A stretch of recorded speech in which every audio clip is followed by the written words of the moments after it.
Ngayong adlaw na ito mga kaidol ay magtinabangay kami sa pagpasan ng aming kahoy.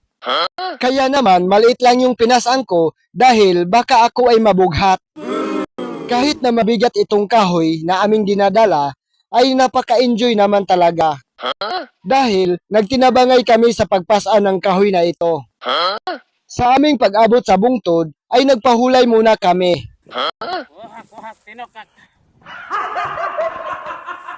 Ganito talaga ang aming kinabuhi dito sa bukid.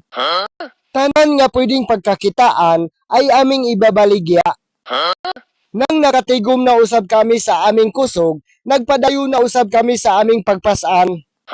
Nakikita ko na bisan mabigat, enjoy na enjoy talaga ang mga kabataan. Kaya naman hindi namin damha na nakaabot na kami sa aming bahay. At maraming salamat sa inyong tanan. God bless.